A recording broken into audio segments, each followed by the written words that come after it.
აღმოსავლეთ უკრაინაში ანტიტერორისტული ოპერაცია გრძელდება. დონეცკსა და ლუგანსკში შეერაღებულ შეტაკებებს მშვიდობიანი მოქალაქეები ეწირებიან.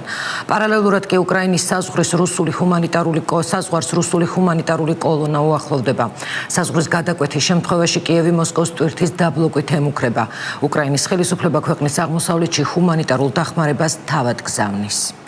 რუსული ჰუმანიტარული ავტოკოლონის უკრაინის საზღვართან მიახლოების პარალელურად ქვეყნის აღმოსავლეთში ანტიტერორისტული ოპერაცია გრძელდება. საბრძოლო მოქმედებები დონეცკისა და ლუგანსკის ოლქებში ერთდროულად მიმდინარეობს. საარტილერიო თავდასხმა ხორციელდება პრორუსის სეპარატისტების მიერ კონტროლირებად ქალაქ დონეცკზე. დაღუპულია 2 მშვიდობიანი მოქალაქე, მსხვერპლია გლდანსკშიც.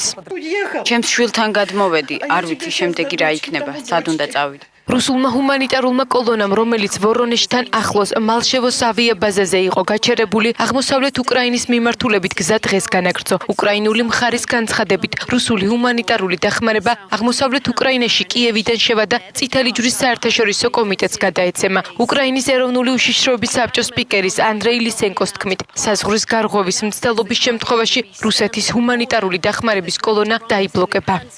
რუსული ჰუმანიტარული კოლონა უკრაინელმა მესაზღვრეებმა უნდა შეამოწმონ, ტვირთი წითელ ჯვარს უნდა გადაეცეს. საზღვრის გარღვევის მცდელობის შემთხვევაში რუსეთის ჰუმანიტარული დახმარების კოლონა ყველა შესაძლო ძალით დაიბლოკება. დონბასში ჰუმანიტარულ დახმარებას უკრაინის ხელისუფლებაც აგზავნის. ავტოკოლონები ქვეყნის აღმოსავლეთისკენ, კიევიდან, ხარკოვიდან და დნეპროპეტროვსკიდანაც გაემგზავრნენ. უზრუნველყოფთ კოლონის უსაფრთხო გადაადგილებას ხარკოვისა და ლუგანსკის ოლქებში. კოლონა ჯგუფად გაიყოფა. 1000 სატვირთო ავტომანქანას 4 მანქანა გააცილებს. უკრაინის რადამ რუსეთის წინააღმდეგ სანქციების შესახებ კანონი მიიღო, რომელიც რუსეთის წინააღმდეგ 20 სახის სანქციის დაწესებას, მათ შორის ენერგორესურსების ტრანზიტის შეწყვეტას ითვალისწინებს. გარდა ამისა, დეპუტატებმა ლუსტრაციის კანონი დაამტკიცეს. პარალელურად კი რადა შენობასთან ხელისუფლების რეფორმირების მოთხოვნით საპროტესტო აქცია მიმდინარეობს.